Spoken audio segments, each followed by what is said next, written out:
তোমারি পথে চলে কত প্রাণ ঝরে যায়, কাঁদি শুধু আজ তাই হারানোর বেদনায়।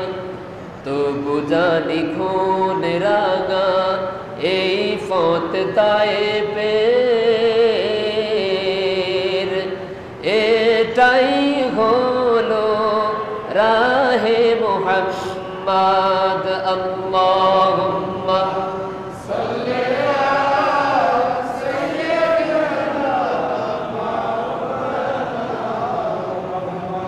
ওয়া আলা আলি সাইয়্যিদিনা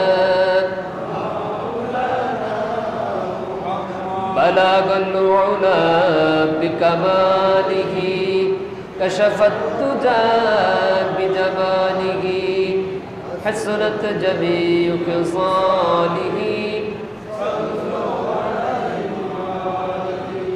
मुझे कुछ मिले या न मिले अगर मोहम्मद मिले, यानी वो शई जिस अल्लाह मिले बलगुल उला بكماله كشفت الدجى بجماله حسنت جميع خصاله।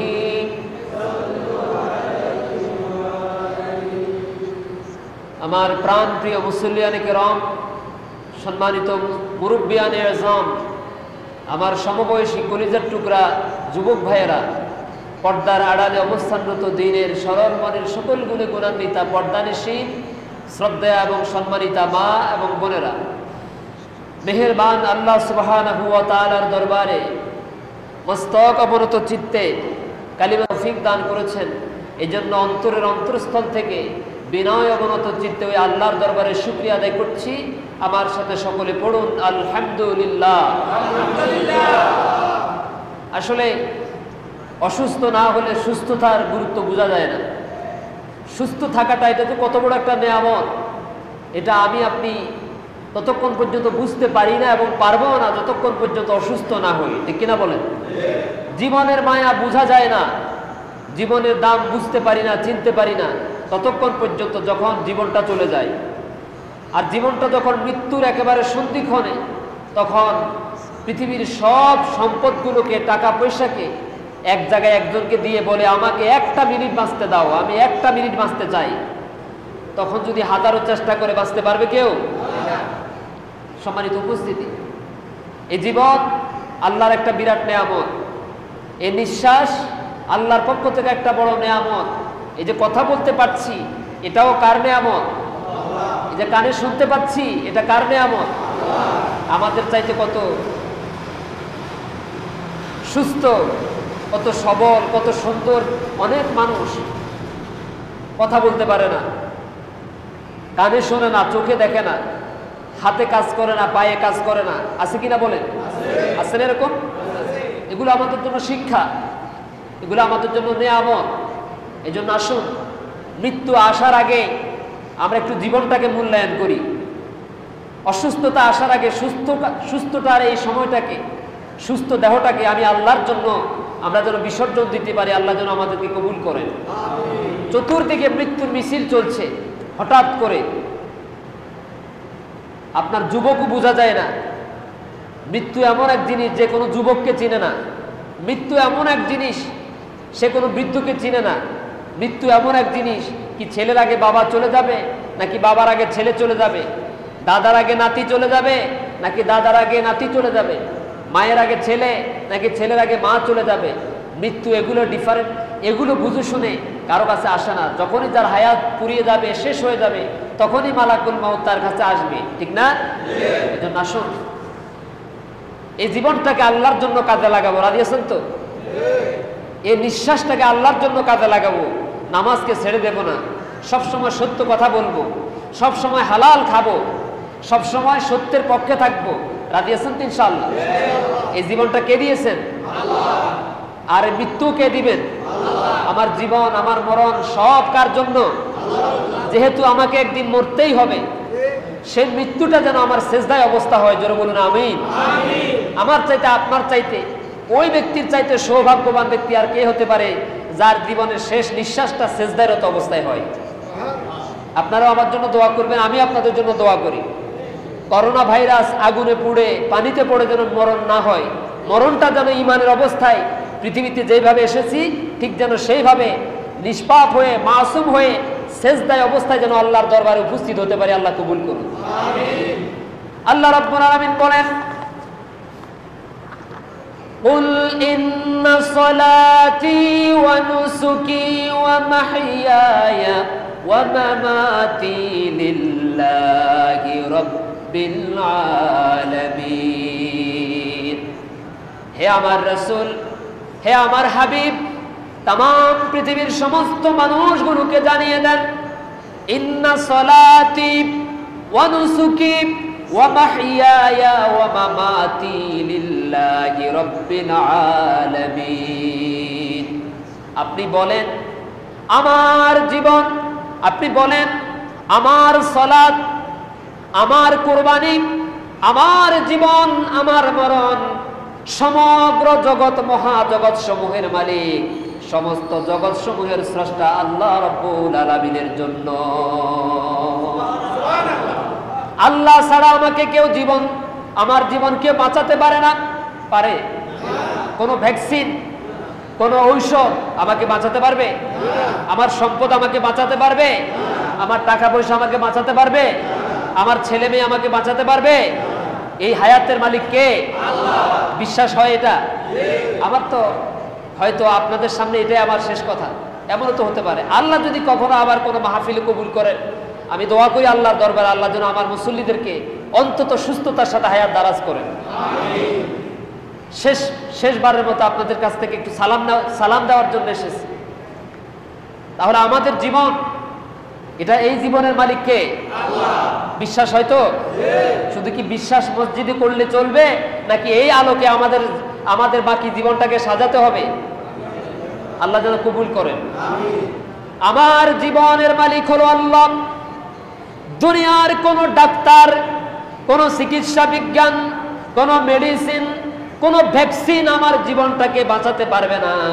আল্লাহর কসম, হায়াত যখন শেষ হয়ে যাবে, আমার মালিক যখন আমাকে ডাক দিবেন, মালিক যখন আমার কাছে মালাকুল মাউতকে পাঠাবেন, তখন তামাম পৃথিবীর সব সম্পদকে, জীবনের সমস্ত উপার্জিত টাকা পয়সাকে ডাক্তারের কাছে দিয়ে যদি বলেন, ডাক্তার সব টাকা পয়সা তোমারে দিয়ে দিলাম, একটা ঘন্টা আমি বাঁচতে চাই, একটা ঘন্টা আমি দুনিয়ার আলো বাতাস বেশি দেখতে চাই, তুমি আমারে বাঁচাও। আপনারা বলেন, দুনিয়ার কোন ডাক্তারের বাপের ক্ষমতা আছে নাকি আপনাকে এক ঘন্টা তো দূরের কথা, একটা সেকেন্ড আপনাকে হায়াত দিতে পারে? সুতরাং ইন্না সলাতি, আপনি বলেন আমার জীবনের সমস্ত নামাজ, ফরজ নামাজ, ওয়াজিব নামাজ, সুন্নত নামাজ, যত নামাজ আমি সারা জীবন আদায় করেছি, আমার জীবনের সমস্ত নামাজ আল্লাহ রাব্বুল আলামিনের জন্য, তিনি ছাড়া কারো জন্য আমি সিজদা দিতে পারি না। সুবহানাল্লাহ। মুমিন কি আল্লাহ ছাড়া কাউকে সিজদা দিতে পারে? মুসলমান কি এই কপালটাকে আল্লাহ ছাড়া কারো কাছে ঠেকাতে পারে? আমাকে এই কপালটা কে দিয়েছেন? আল্লাহ যেন আমাদের সবার কপালটাকে যেন ভালো করে দেন। জোরে কোন আমিন। ওয়া নুসুকি, আমার সারা জীবনের যত কোরবানি, আমার যত ত্যাগ, আমার যত দান সদাকা, আমার জীবনের যত দান সদাকা করেছি, আল্লাহ রাব্বুল আলামিন এই যে মনের একটা বিরাট বিসর্জন, একটা কোরবানি আমি বিভিন্ন সময় দিয়েছি, ওই সারা জীবনের ত্যাগ আর কোরবানি শুধুমাত্র কেবলমাত্র জগৎ মহাজগৎ সমূহের মালিক আল্লাহ রাব্বুল আলামিনের জন্য, তিনি ছাড়া কারো জন্য আমি কোরবান দিতে পারি না। ওয়া মাহইয়ায়া, আমার জীবন, ওয়া মামাতি, এবং আমার মরণ, আমার মৃত্যু শুধুমাত্র কেবলমাত্র একজন আমার মৃত্যু দিতে পারেন, তিনি হলেন আল্লাহ। যিনি আমারে বাঁচাইতে পারেন তিনি কে? আল্লাহ। যিনি আমারে মারতে পারেন তিনি কে? আল্লাহ। আবার মরা থেকে জিন্দা বানাইতে যিনি পারেন তিনি কে? আল্লাহ। আবার জিন্দাকে যিনি মরা বানাইতে পারেন তিনি কে? আল্লাহ। বিশাল মহাসমুদ্রের বুকে যিনি চর জাগাইয়া দিতে পারেন, বিশাল ভূখণ্ড মুহূর্তের মধ্যে বাসাইয়া দিতে পারেন, সমুদ্রের বুকে তিনি চর গজায়া দিতে পারেন মুহূর্তের মধ্যে, তিনি কে? আবার বিশাল শহর নগর, বিশাল একটা ভূখণ্ডকে যিনি মুহূর্তের মধ্যে নদী বানাইয়া দিতে পারেন, তিনি কে? ওই বিশাল সমুদ্র মহাসমুদ্রের মধ্যে যিনি মুহূর্তের মধ্যে জোয়ার এনে দিতে পারেন, তিনি কে? আবার এই জোয়ারের প্রবল গতি দ্বারা तमाम পৃথিবীর কোনো মানুষের ক্ষমতা নাই সব শক্তি একত্রিত করে সমুদ্রের বুকে জোয়ার ঠেকানোর, পানিকে বাধা দিতে পারে, জোয়ার ঠেকাইতে পারে, এরকম ক্ষমতা কারো আছে নাকি? আপনারা একটু চিন্তা করে দেখুন, এমন প্রবল প্রচন্ড জোয়ারকে যিনি থামাইয়া দিতে পারেন, বাটা এনে দিতে পারেন, তিনি কে? সুবহানাল্লাহ। তার সেই ক্ষমতা আছে না নাই? সুতরাং যার ক্ষমতা এত বেশি, আমরা কি তার গোলামি করব নাকি আমরা আমাদের গোলামি করব? আমি যেদিন মুসলমান হয়েছি, আমার সমস্ত ইচ্ছা আমি আল্লাহকে দিয়ে দিয়েছি, যে আল্লাহ আমার ইচ্ছা বলতে কোনো ইচ্ছা নাই, আমার স্বাধীনতা বলতে কোনো স্বাধীনতা নাই, আমার জীবনের সমস্ত সিদ্ধান্ত আমি তোমার সিদ্ধান্তের উপরে ছেড়ে দিলাম। সুবহানাল্লাহ বলেন। যদি আপনি এই কাজটা করতে পারেন, এই ওয়াদা মানতে পারেন, তাহলে ইনশাআল্লাহ আপনি জান্নাতি, আপনি দুনিয়াতেও সফল, পরকালেও। খুব ভালো করে বুঝেন, একজন মুসলমান, মুসলিম যেটা ইসলাম শব্দ থেকে এসেছে, সেলমন। ইসলাম মানে হলো আনুগত্য করা। ইসলাম মানে কি? আনুগত্যকারী, আনুগত্যশীল। মুসলিম শব্দের অর্থ হলো আনুগত্যকারী। আমরা সবাই কার আনুগত্য করি? জোরে বলুন। আপনি যে মুসলমান, আগে আপনি আপনার নিজের নামের অর্থটা বুঝেন। আমরা তো মুসলমান দাবি করি, কেউ যদি আমার প্রশ্ন করে যে ভাই তুমি যে মুসলিম, এই মুসলিম শব্দের অর্থটা কি, কাকে মুসলিম বলে, কি কাজ করলে মুসলিম বলে, আর কি কাজ করলে মুসলিম থাকে না, যদি আমাকে আপনাকে প্রশ্ন করে, আমি যদি আমার নিজের পরিচয় না জানি, লজ্জা পাবো না? আমাদের অবস্থা এরকমই।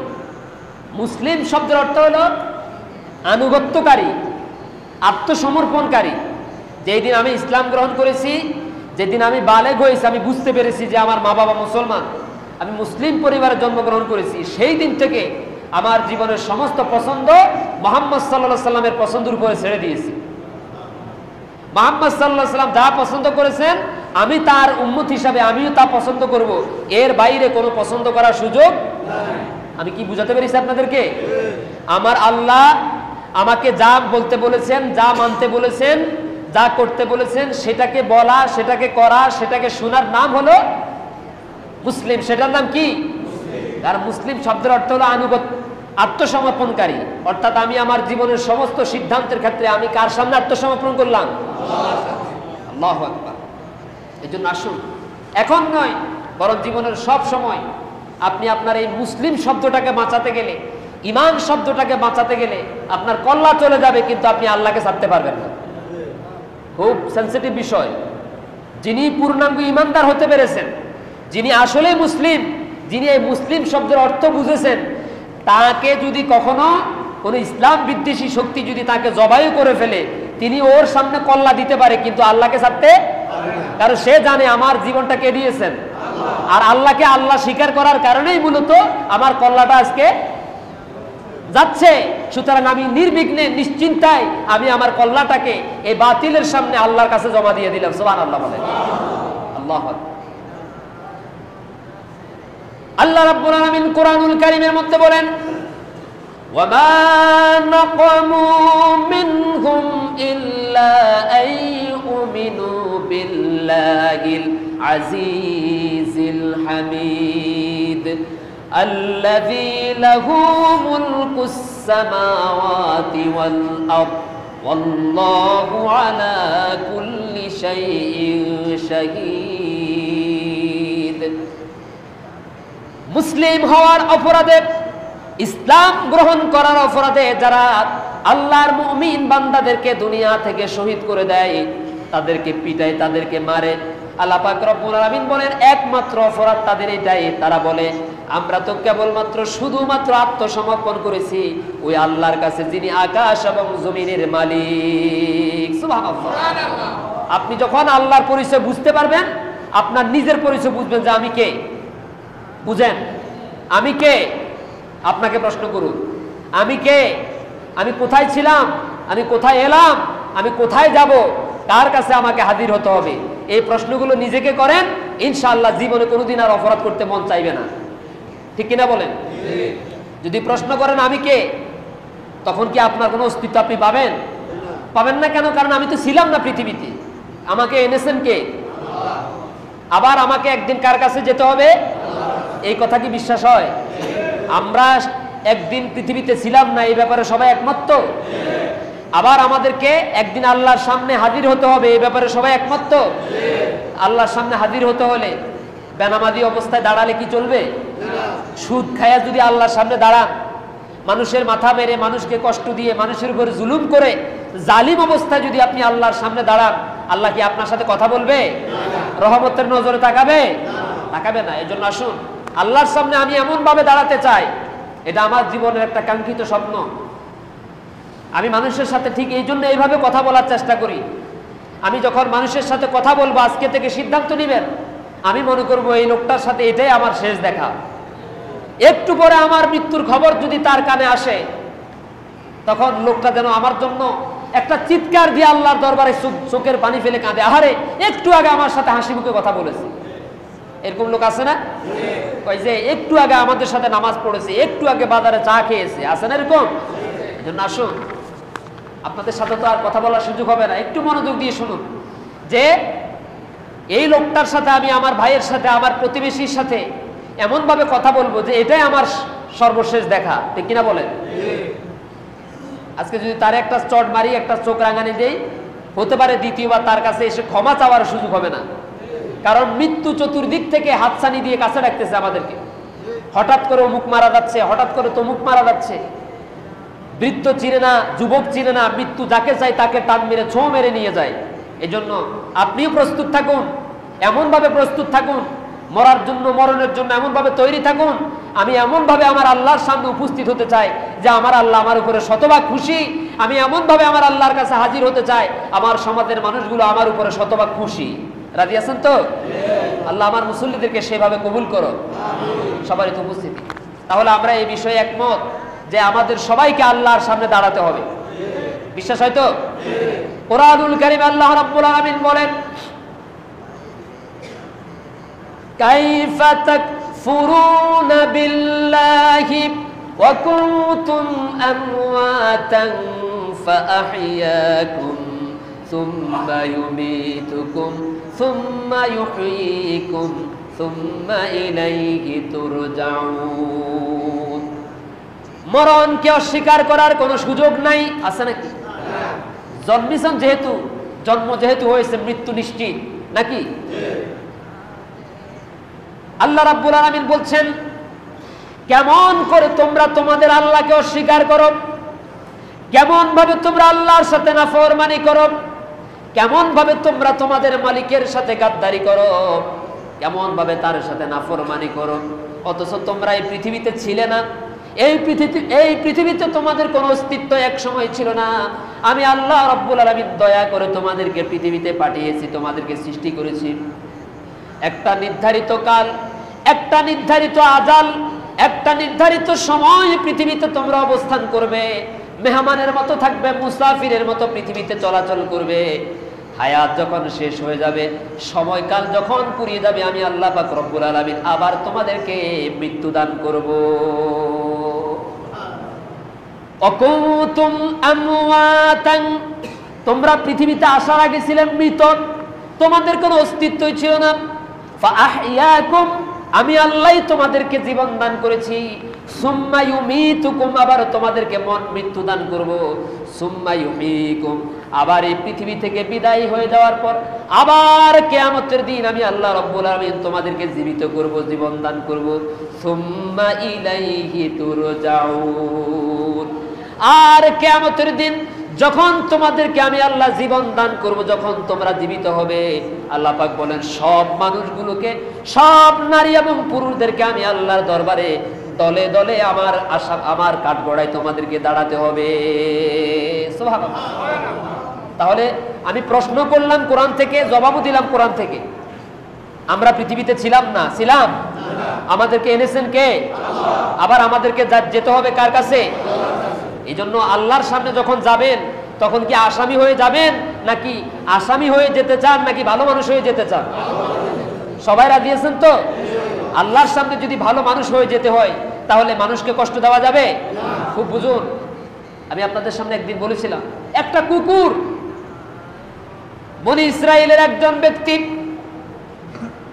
গুনাহগার মানুষ, পাপিষ্ঠ ব্যক্তি, রাস্তা দিয়ে দুপুর বেলা যখন যাচ্ছিলেন, মরুভূমির প্রচন্ড রৌদ্রের খরতাপে যখন তার কলিজাটা শুকিয়ে যাচ্ছে, সামনে তাকালেন, বামে তাকালেন, ডানে তাকালেন, বামে তাকালেন, সামনে পিছনে ডানে বামে তাকিয়ে দেখলেন কোথাও কোনো পানি নাই, কোথাও কোনো কুয়া দেখা যাচ্ছে না। সামনে হাঁটতে লাগলেন, হাঁটতে হাঁটতে দেখলেন রাস্তার পাশে অনেক নিচে, পাহাড়ের নিচে একটা ছোট্ট গর্ত দেখা যায়, যেখানে সামান্য কিছু পানিও দেখা যায়। লোকটা সেখানে নামলেন, নেমে পানি পান করলেন, আবার উপরে উঠলেন, উঠে দেখলেন একটা কুকুর পানির পিপাসায় কাতরাচ্ছে, জিহ্বাটা তার একেবারে নিচে ঝুলতেছে, পানির পিপাসায় হাঁপাচ্ছে। লোকটা এই কুকুরের কষ্ট দেখে, কুকুরের এই যন্ত্রণা দেখে আবার নিজের পায়ের থেকে মৌজা করলেন, চামড়ার মৌজাকে সে খুলে আবার পাহাড়ের নিচে নামলেন, পানি ভর্তি করে কুকুরকে মুখে দিলেন। কুকুরকে পানি পান করার কারণে বিশ্ব নবী মুহাম্মদুর রাসূলুল্লাহ সাল্লাল্লাহু আলাইহি সাল্লাম বলেন, হে আমার সাহাবীরা, হে আমার উম্মতেরা, একটা প্রাণীর প্রতি যদি মানুষ এই দয়া করে, মানুষ যদি একটা প্রাণীর প্রতি ইহসান করে, তাহলে খুব খেয়াল করো, সারা জীবনের পাপিষ্ঠ লোকটা, অপরাধী, জালেম এই লোকটা কুকুরকে পানি পান করানোর কারণে আল্লাহ পাক রব্বুল আলামিন তার আমলটাকে এত বেশি কবুল করেছেন, আল্লাহ এত বেশি পছন্দ করেছেন, জীবনের সব গুনাহ খাতা আল্লাহ মাফ করে দিয়েছে। যুগের পর যুগ ধরে এই লোকটা আজকে বিকাল পর্যন্ত লোকটা ছিল অপরাধী, এই লোকটা ছিল পাপিষ্ঠ, জালেম, একটা সৃষ্টির একটা নিকৃষ্ট প্রাণী। কুকুরকে পানি পান করানোর কারণে আল্লাহ পাক এত বেশি পছন্দ করেছেন, জীবনের সমস্ত গুনাহ খাতা মাফ করে আল্লাহ তারে পবিত্র করে দিয়েছে। তো কুকুরকে খাওয়াইলে লাভ আছে, মানুষকে খাওয়াইলে লাভ নাই? কথা বলে, কুকুরকে খাওয়াইলে লাভ আছে। রাস্তার পাশে একটা ছাগল গাছের সাথে পেঁচায়া আপনার মনে হচ্ছে মরে যাচ্ছে, আপনি নামাজি মানুষ, বুজুর্গ মানুষ, হেঁটে যাচ্ছেন, ছাগলটা কষ্ট পাচ্ছে, আপনি তারে খুলে দিলেন না, আপনার নামাজ কোনো দরকার নাই। আপনার মতো এরকম নামাজি আল্লাহর দরকার নেই। আপনি নামাজ থেকে কি শিখলেন? রাস্তার পাশে একটা ছাগল ঝুলতেছে, পেঁচাই গেছে, আপনার উচিত ছিল এই অবলা প্রাণীটাকে যদি মানুষ হতো তাহলে চিৎকার করে বলতো, আমাকে একটু খুলে দাও, ঠিক কিনা বলেন? কিন্তু তার ভাষা কে বুঝেন? এই যে আপনি যে তাকে খুলে দিলেন, হতে পারে কিয়ামতের দিন এটাই আপনার বাঁচার জন্য, মুক্তির জন্য কারণ হয়ে যাবে। সুবহানাল্লাহ বলেন। একটা কুকুরকে যদি পানি পান করাইলে সারা জীবনের গুনাহ মাফ হয়, একটা অভুক্ত, একটা অসহায় মানুষকে যদি আপনি তার মুখে খাবার পৌঁছে দেন, তার মুখে যদি হাসি ফোটায় তুলতে পারেন, তাহলে খুশি হবেন কে? আল্লাহ। এই জন্য সৃষ্টিকর্তাকে খুশি করতে হলে আগে আপনি স্রষ্টার সন্তুষ্টি অর্জন করতে হবে। মানুষের মনে কষ্ট দিয়ে নামাজ পড়ে আপনি জান্নাতে যাবেন, এত সোজা না। আমি কি বুঝাতে পেরেছি? এই জন্য আমি ভূমিকায় বলেছিলাম, আমরা একটু পিছনে ফিরে যাই, যে আমি আমার আল্লাহর সামনে এমন ভাবে ফিরে যেতে চাই, যেহেতু ভাইরাস আগের চাইতে অনেক মারাত্মক, ভিতরে বহু মানুষ মারা যায়, এটা কিন্তু রিপোর্টে আসে না, বলে 200, 240, কারণ আশেপাশে অনেকে মারা যায়, ভয়ে কিন্তু বলে না। আমার জানা মতো অনেক লোক মারা যাচ্ছে, আমার রামগুতিতে অনেক লোক মারা গেছে, কিন্তু বলা যাচ্ছে না। অতএব কখন কাকে ছোঁ মেরে নিয়ে যায় বলা তো যাচ্ছে না। এই যে গত সপ্তাহে কলরব শিল্পী গোষ্ঠীর, আমার মতো এত শুকনা শাকনা না, এত সুন্দর চেহারা, এত সুন্দর দেহ, এত সুন্দর কণ্ঠ, মাত্র গায়ে জ্বর উঠেছে, হসপিটালে নিয়েছে, মারা গেছে। মারা যাওয়ার সময় মাকে বলছেন, মা তুমি কালিমা পড়ো। মারা যাওয়ার সময় বলছে, মা তুমি কালিমা পড়ো। মাও কালিমা পড়ছে, আবার মা বলছে, বাবা তুমিও পড়ো। নিজের কালিমা নিজে পড়তে পড়তে মুহূর্তের মধ্যে দুনিয়া থেকে চলে গেছে। এইভাবে করে প্রতিদিন আমার অসংখ্য যুবক ভাইয়েরা করোনা ভাইরাস আক্রান্ত হয়ে মারা যাচ্ছেন। হে আমার কলিজার টুকরা ছাত্র ভাইয়েরা, হে আমার যুবক ভাইয়েরা, আপনি কবে আল্লাহকে চিনবেন? কবে আপনি নামাজ পড়বেন? মরে গেলে? সৌদি আরবে একটা আইন আছে, যদি কোনো বেনামাজি মারা যায় তার জানাজার নামাজ দেওয়া হয় না। দেয় অনেক জরিমানা করার পরে, তার পরিবার পরিজন যারা আছে, কয়েকটা আইন আছে সেখানে। তার মধ্যে একটা হলো, বেনামাজি মারা গেলে লাঞ্ছনা গঞ্ছনা দেওয়ার পরে, অপমান অপদস্থ করার পরে তারপরে জানাজা দেওয়া হয়। কারণ জানাজা পড়া ফরজে কিফায়া, আর 5 ওয়াক্ত নামাজ পড়া ফরজে। তো যে ব্যক্তি নিজের জীবনে জামাত পড়লো না, নামাজ পড়লো না, মরার পরে কিসের নামাজ? কথা তো সোজা, কথার মধ্যে যৌক্তিকতা আছে না? এই জন্য লকডাউন, আমি বলি যে লকডাউন এটা কোনো স্থায়ী সমাধান নয়। পাপ ডাউন করুন, পাপ ডাউন, পাপ ডাউন বুঝুন তো, পাপ পাপ ডাউন করুন, পাপের পাল্লাটা কমাইয়া দেন, অপরাধ কমাইয়া দেন, জুলুম কমান। মানুষের মাথা মেরে যে কোটিপতি হচ্ছেন, কার জন্য এই টাকাগুলো জমা করতেছেন? আমি গত সপ্তাহে একটা হসপিটালে দেখেছিলাম, একটা লোকটা চেহারা দেখে মনে হচ্ছে যে একটা বিআইপি পরিবারের একটা লোক। যখন তাকে নিয়ে আসা হলো, রুগীর মেয়ে এবং জামাই নিয়ে এসেছে হসপিটালে, ছেলেরা কেউ আসে নাই। বুঝতেছেন আপনি বিষয়টা? আপনি দুনিয়াতে থাকতে বুঝেন যে আপনার সন্তানের আপনার কি কাজে লাগবে। করোনা ভাইরাস হয়েছে বাবা, আর এই জন্য বাবাকে ছেলেরা হসপিটালে নেয় না, মেয়ে নিয়ে যাচ্ছে। আমি তো এই জন্য প্রায় জুমাতে আপনাদেরকে বলতাম, হয়তো খারাপ লাগতো, যে আমরা পুরুষেরা, আমরা বাবারা মেয়েদেরকে ঠকাই, ঠিক কিনা বলেন? মেয়েদেরকে ঠকাই, অথচ সেই মেয়েরাই বাবার জন্য সব থেকে বেশি কাঁদে। আপনার বলবেন হুজুর আপনি আমাদের পক্ষে একটু বললেন না। ভাই, আমরাও তো মেয়ের বাবা, ঠিক কিনা বলেন? আমরাও তো ভবিষ্যতে মেয়ের বাবা হবো ইনশাআল্লাহ। এই জন্য মেয়েদেরকে কখনো ঠকাইবেন না। তো খেয়াল করুন, যেটা আপনাদেরকে ওয়াজ করে বুঝাইতে পারি না যে কিয়ামতের মাঠটা কেমন হবে, সেটা কিন্তু করোনা ভাইরাস বুঝাইছে। কিয়ামতটা কেমন হবে, সেই দিনটা কত কঠিন হবে, কত ভয়াবহ হবে, এটা আমরা হুজুররা আপনাদেরকে ওয়াজ করে বুঝাইতে পারি নাই।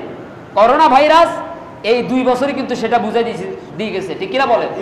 এই জন্য আসুন না, একটু নিজেকে একটু পরিবর্তন করার চেষ্টা করি, পাপ ডাউন করি। লকডাউন না, পাপ ডাউন করুন। সর্বত্র অন্যায়ের অপরাধীরা সর্বত্র দায়িত্ব বিরাজমান। এই যে আজকে লক্ষ্মীপুরে ঢুকলাম, দেখলাম আপনার চক মসজিদের সামনে কয়েকজন পুলিশ দাঁড়ায় আছে। তো আমার মানে ওর মনে হচ্ছে যেন বাবার টাকা দিয়ে কিনা, তো আমার চাবিটা নিয়ে গেছে। তো আমি বললাম যে আমি এক জায়গায় জুমার নামাজ পড়াই। তো কয় যে জুমার নামাজ পড়াইলে এই দিক দিয়ে যাওয়া যাবে না, আমার ফিরে দিছে, অনেক ঘুরে আসতে হয়েছে। আমি একটু লক্ষ্য করলাম, আবার দেখলাম একটু মোটা কাটা প্যান্ট শার্ট পরা 2টা ছেলে যাচ্ছে ওইদিকে। আমি মোটরসাইকেলটাকে ব্রেক করে ওইদিকে তাকাইলাম, দেখি আইনটা কি শুধু হুজুরের জন্য নাকি আরেকজনের জন্য। আমি তখন দেখলাম ওদেরকে ছেড়ে দিয়েছে। কথা কি বুঝাতে পেরেছি আপনাদেরকে?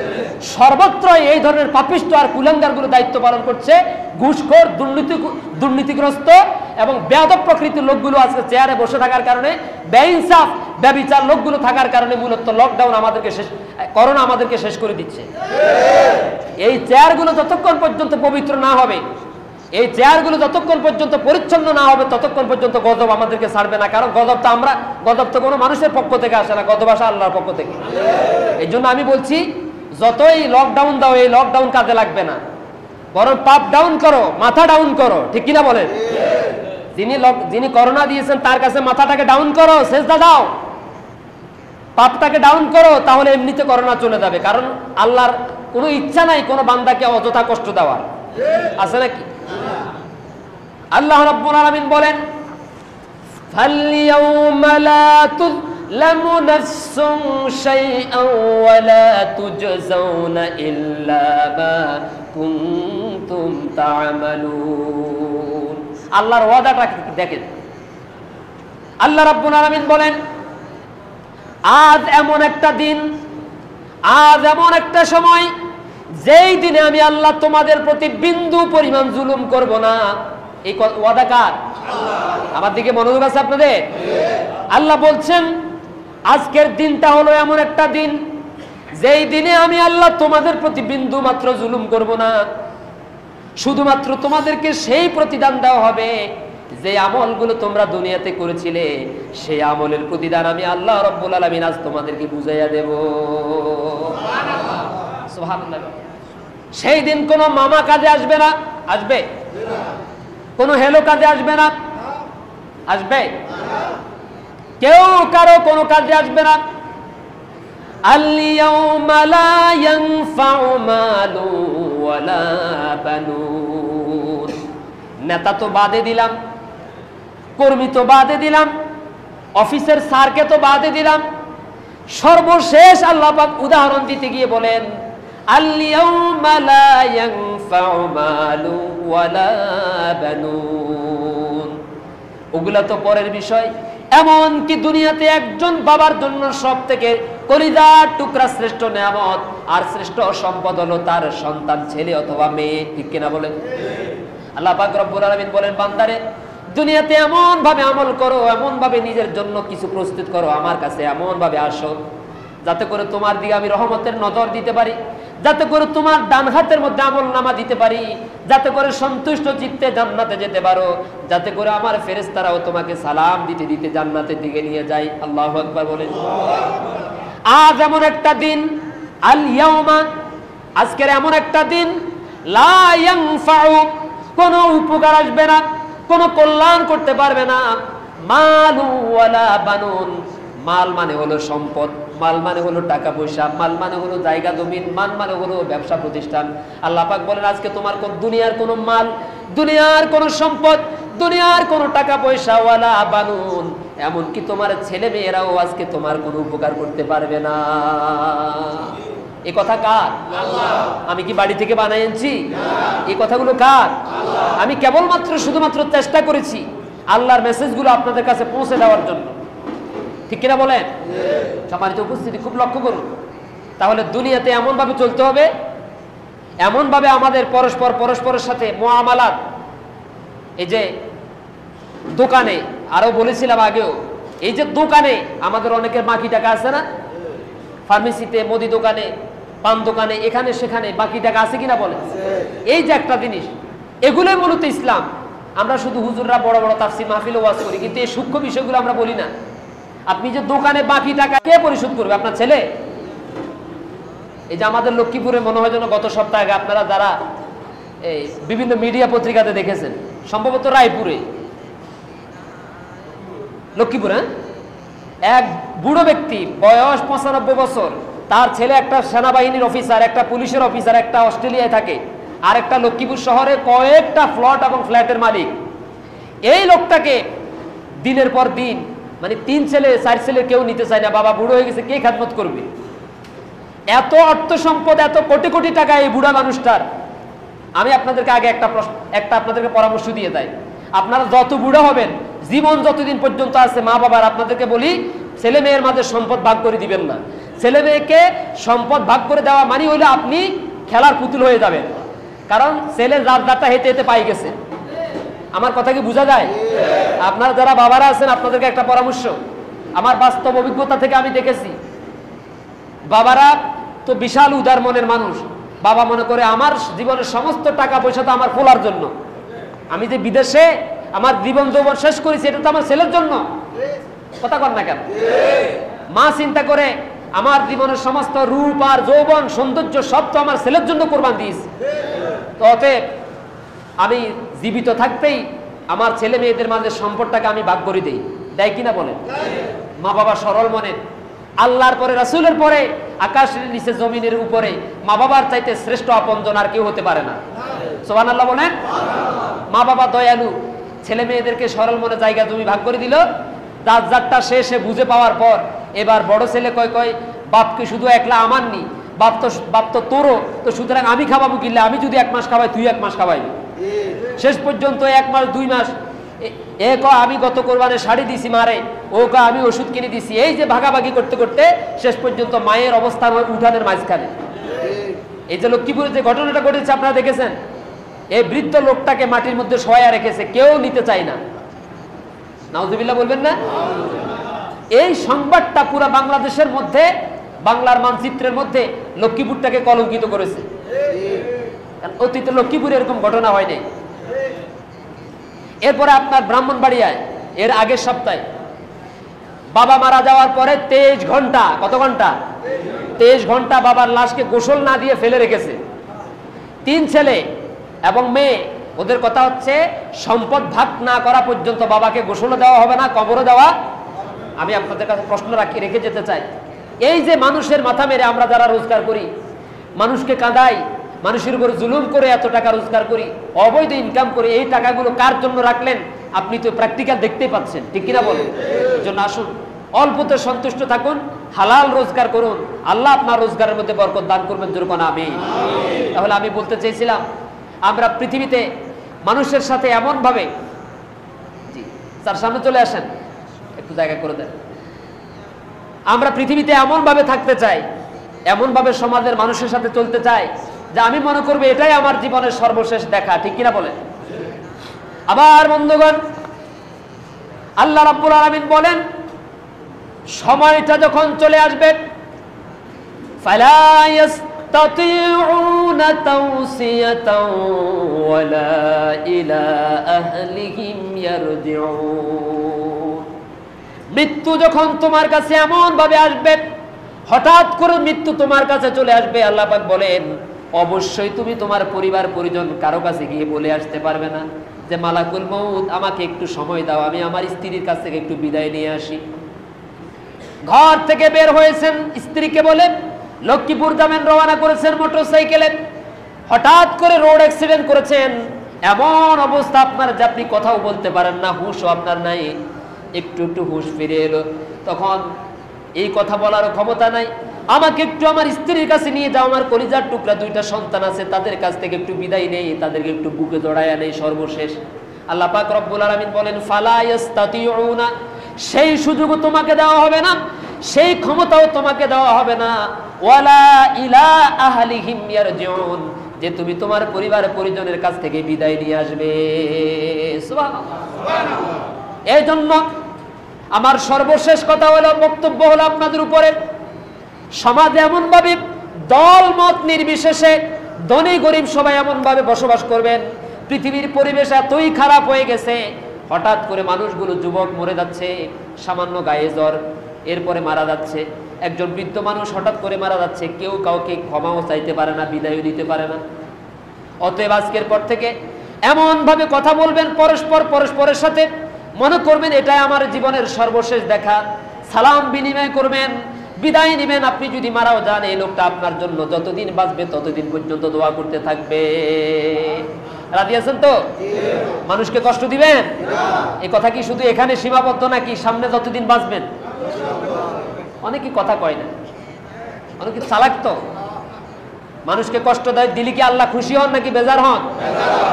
জমিনের মানুষ সৃষ্টিকর্তাকে খুশি করতে হলে আগে সৃষ্টিকর্তার সৃষ্টিকে আপনি ভালোবাসতে হবে। আল্লাহকে ভালোবাসতে হলে মানুষকে ভালোবাসতে হবে। এখন মানুষ আপনার উপরে বেজার, আপনি যাচ্ছেন হজ করতে, আপনার বোন আপনার উপরে বেজার, আপনি তার সম্পদ তাকে সুষম বন্টন করেন নাই, আপনার ভাইকে আপনি ভালোভাবে সম্পদটা বুঝাই দেন না, আপনি যাচ্ছেন হজ করতে। কেন যাচ্ছেন আপনি? তো একটা সার্টিফিকেট, আমি বলি যে এটা হলো সার্টিফিকেট কেনার জন্য যায় অনেক মানুষ, টাকা পয়সা আছে এই জন্য মক্কা মদিনা থেকে একটা হজের সার্টিফিকেট কিনতে যায়, অধিকাংশ ক্ষেত্রে কিন্তু এরকম। বাস্তবিক অর্থে যদি আল্লাহর খুশির জন্য আপনি হজ করতে যেতেন, হজ করতে যাওয়ার আগে আপনার এলাকার কোনো মানুষ যুক্তিসঙ্গত কোনো কারণে আপনার উপরে বেজার আছে কিনা আপনি খোঁজ নিয়ে দেওয়া দরকার ছিল, ঠিক কিনা বলেন? দেনা পাওনা পরিশোধ হয়েছে কিনা, ভাই বোনের সম্পদ, স্ত্রীর মহারানা, মেয়ের হক, ছেলের হক, এইভাবে করে আত্মীয় অনাত্মীয় সবাইকে ডেকে আপনি বলবেন আমি তো তোমাদের মাঝে দীর্ঘদিন পর্যন্ত জীবিত ছিলাম, আমার কোনো কথা কোনো কাজে তোমরা যদি বেজার থাকো তাহলে তোমরা আমাকে বলো, আমি এখনই পরিশোধ করে দিব। এইভাবে আপনি কথা বলবেন। দেখুন রাসূল সাল্লাল্লাহু আলাইহি সাল্লাম যখন বদর যুদ্ধের জন্য সাহাবীদেরকে লাইনে লাইনে দাঁড় করিয়ে আপনার বাছাই করতেছেন ঠিক আছে কিনা সৈন্যরা, তার মধ্যে একজন সাহাবী, ওনার পেটের মধ্যে রাসূল সাল্লাল্লাহু আলাইহি সাল্লামের লাঠির খোঁচা লাগছে। মনোযোগ আছে আমার দিকে? ইসলাম কত সুন্দর একটা সাম্য এবং শান্তির ধর্ম। আকাশের নিচে আমার ইসলামের চাইতে আর এরকম একটা জীবন ব্যবস্থা আছে? আমার রাসূলের চাইতে এরকম মানুষ কি আর পাওয়া যাবে? দেখুন না, সৈন্যদেরকে প্রস্তুত করছেন, সৈন্যদেরকে লাইনে সাজাতে গিয়ে রাসূল সাল্লাল্লাহু আলাইহি সাল্লামের হাতের লাঠির খোঁচা একজন সাহাবীর পেটের মধ্যে লেগে গেল। আর সাহাবী তখন বললেন, ইয়া রাসূলুল্লাহ, আপনার হাতের লাঠির খোঁচা লেগেছে আমার পেটের মধ্যে, যতক্ষণ পর্যন্ত আপনার কাছ থেকে প্রতিশোধ নিতে না পারি ততক্ষণ পর্যন্ত আমি আপনাকে ক্ষমা করব না। আল্লাহু আকবার বলেন। কে আছে এরকম পৃথিবীতে রাসূলুল্লাহর কাছ থেকে প্রতিশোধ নেবেন? সুবহানাল্লাহ বলেন। সাহাবায়ে কেরাম আশ্চর্য হয়ে গেলেন, লোকটি তো বড্ড খারাপ মানুষ, রাসূল তো ইচ্ছে করে তাকে খোঁচা মারেন নাই, অবহেলাবশত আপনার মনের অজান্তে লাঠির খোঁচা লেগেছে, আর বলছে রাসূলকে মাফ করবে না যতক্ষণ পর্যন্ত প্রতিশোধ না নেবে।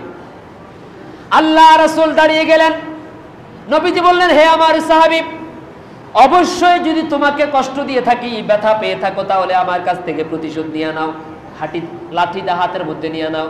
আর আমি আমার জামাটাকে খুলে দিলাম। বিশ্ব নবী তার সামনে গিয়ে জামাটা খুলে দিলেন। আর হাতের মধ্যে লাঠিটা দিয়ে বললেন, এবার তুমি তোমার প্রতিশোধ গ্রহণ করো। সাহাবীর কিন্তু ইচ্ছা এটা না যে রাসূলকে আমি প্রতিশোধ দিব, রাসূলও আমার খোঁচা দিয়েছে, আমিও রাসূলকে খোঁচা দিই।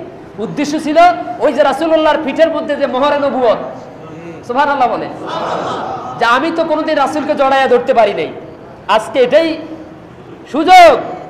কারণ যে ঠোঁট বিশ্বনবীর দেহের মধ্যে লাগবে সেই ঠোঁট কখনো জাহান্নামের আগুনে জ্বলতে পারে না। যেই দেহের সাথে রাসূলুল্লাহর দেহ লেগেছে সেই দেহ কখনো জাহান্নামের আগুন পোড়াইতে পারে না। সুবহানাল্লাহ বলেন। সাহাবী চোখ থেকে পানি ছেড়ে দিলেন। মুহাম্মদ সাল্লাল্লাহু আলাইহি সাল্লামের মতো এত পাওয়ারফুল এমন একজন নবী তো পৃথিবীতে আর আসবেন না। সমস্ত নবীদেরও যিনি বিশ্ব নবী, তিনি জামা খুলে দিয়ে সাহাবীর সামনে গিয়ে বললেন, তুমি এবার প্রতিশোধ নাও। সাহাবী চোখ থেকে পানি ছেড়ে দিয়ে রাসূল সাল্লাল্লাহু আলাইহি সাল্লামকে জড়িয়ে ধরে চুমু খাইয়ে বললেন, ইয়া রাসূলুল্লাহ, পৃথিবীতে এমন কোন ব্যক্তি আছে, পৃথিবীতে এমন কোন মানুষ পাওয়া যাবে যার এত বড় ক্ষমতা, যার এত বড় সাহস, যে বিশ্ব নবীর কাছ থেকে প্রতিশোধ গ্রহণ করবে? বরং আমি তো এই জন্য আপনাকে কথাটা বলেছি, আমি চেয়েছিলাম প্রতিশোধের কথা বলে আপনার পবিত্র দেহ মোবারকের মধ্যে একটা চুমু দিয়ে আপনাকে জড়াইয়া ধরি। আর আমার মনের মধ্যে আশা, আপনার দেহের সাথে যদি আমার দেহটাকে জড়িয়ে একটা চুমু খাই, কিয়ামতের দিন আল্লাহ রাব্বুল আলামিন এই দেহের জন্য জাহান্নামের আগুনকে হারাম করে দিবে। কি ভাইরা আমার, তাহলে ওই যে কুকুরের কথা বললাম, ওই লোকটা কুকুরকে পানি পান করানোর কারণে তামাম জীবনের সমস্ত গুনাহ, তামাম জীবনের সমস্ত অপরাধ আল্লাহ রাব্বুল আলামিন তারে মাফ করে দিয়েছেন। সুতরাং একটা কুকুরকে যদি এতটুকুন খেদমত করলে আল্লাহ যদি কোনো মানুষের জীবনের সারা জীবনের গুনাহ মাফ করে দিতে পারেন, আমরা যদি সমাজের পরস্পরের সাথে হাসি মুখে কথা বলি, পরস্পরকে সহযোগিতার হাত বাড়াইয়া দেই, দানের হাত বাড়াইয়া দেই, মিষ্টি মুখে কথা বলি, তাহলে আল্লাহ কি আমাদের জীবনের গুনাহগুলো মাফ করবেন না? করবেন কি না? চল আসুন, প্রতিশোধ নয়, ইসলাম প্রতিশোধে বিশ্বাসী নয়। লক্ষ্য করুন, রাসূল যদি প্রতিশোধ নিতেন তাহলে যেদিন মক্কা বিজয় হয়েছে সেই দিন কিন্তু মক্কাতে একটা কাফেরও বাঁচতে পারতো না। পৃথিবীর ইতিহাসে রক্তপাতবিহীন, ইসলামের ইতিহাসে যেটাকে রক্তপাতবিহীন বিজয় বলা হয়, ঠিক কিনা বলেন? আল্লাহ রাসূল যদি সেদিন শুধু সাহাবীদেরকে বলতেন, এরা আমাকে আর আমার সাহাবীদেরকে মারতে মারতে, আমার সাহাবীদেরকে তারা, আমার বেলালকে প্রতিদিন তারা এই মক্কার অলিতে গলিতে, এমন কোন শহরের গলি নাই যেখানে আমার বেলালকে তারা ওটের পায়ের সাথে, ঘোড়ার পায়ের সাথে রশি লাগায় আমার বেলালকে তারা কষ্ট দেয় নাই, আমার বেলালকে তারা বুকের মধ্যে পাথর চাপা দিয়ে আমার বেলালকে নির্যাতিত করেছে। সুতরাং আজকে যেহেতু আমাদের সংখ্যা বেশি, আসো সমস্ত মুসলমানেরা মিলে তাদের সবাইকে মেরে ফেলি। হয়েছে এরকম? আমরা কি শিখলাম? এই যে এত বছর পর্যন্ত এত ওয়াজ মাহফিলে এই কথাগুলো শুনলাম, অথচ আমরা সেই প্রতিশোধের যে মানসিকতা, আমরা এটা বাদ দিতে পারলাম না। তো আমাদের তো এই ওয়াজ শোনার না শোনার মধ্যে কোনো মানে হয় না। এই জন্য আসুন আমরা মানুষকে ক্ষমা করতে ভালোবাসি। জোরে কোন আমিন। আল্লাহর এক নাম হলো গফফার। আল্লাহর এক নাম কি? গফফার, গফুর, ক্ষমাশীল।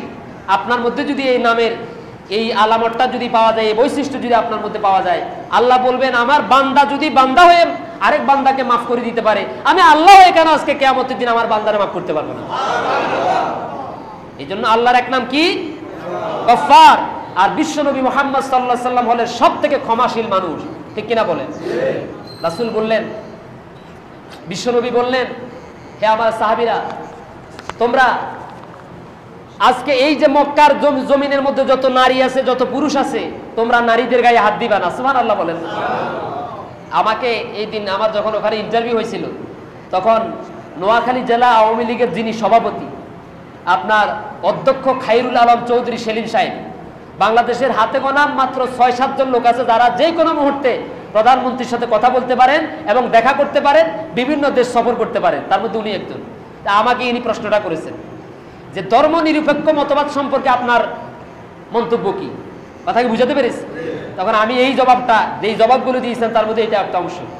আমি তখন এই উদাহরণটা দিয়েছি যে রাসূল সাল্লাল্লাহু আলাইহি সাল্লামের যুদ্ধ নীতির মধ্যে এটা একটা উত্তম নীতি ছিল যে তিনি আগে মুসলমানদেরকে বলতেন, সাহাবীদেরকে বলতেন, খবরদার কোনো নারীদের গায়ে তোমরা হাত দিতে পারবে না, কোনো বাচ্চাদের উপরে, শিশুদের উপরে তোমরা আঘাত করতে পারবে না, কোনো বৃদ্ধদেরকে তোমরা মারতে পারবে না। সুবহানাল্লাহ বলেন।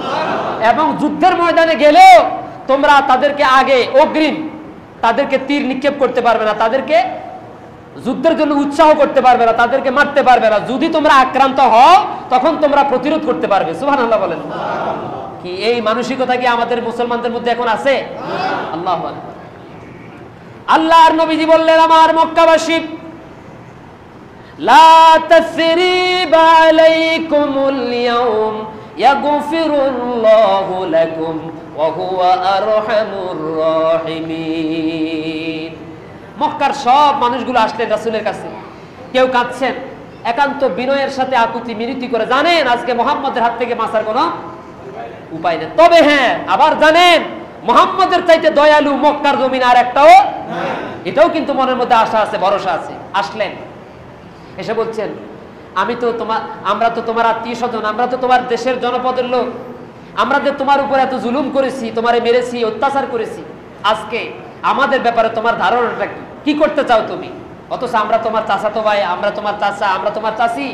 রাসূল বলতেছেন, হে আবার মক্কাবাসী, আমিও তোমাদেরকে আজকে সেইভাবে মাফ করে দিলাম, ক্ষমা ঘোষণা করে দিলাম, যেইভাবে আমার ভাই ইউসুফ আলাইহিস সালামের 10 ভাই মিলে তারে কুয়ার মধ্যে ফেলে দিয়েছিল, আর সময়ের আবর্তনে, কালের পরিবর্তনে সেই ভাইয়েরা ইউসুফ আলাইহিস সালামকে আল্লাহ যখন মিশরের প্রেসিডেন্ট বানিয়ে দিয়েছেন, সেই প্রেসিডেন্টের কাছে ওই ভাইয়েরা যারা ইউসুফকে কুয়ায় ফেলে দিয়েছিল, ভাইয়েরা যখন ইউসুফের কাছে গিয়েছিল এবং ইউসুফ যখন ভাইদেরকে চিনতে পেরেছেন, তখন ভাইয়েরাও তোমাদের মতো এরকম ভয় পেয়ে গেছিল, আরে আমরা তো 10 ভাই মিলে তার হাত পা বেঁধে তার কুয়ার মধ্যে ফেলে দিয়েছিলাম।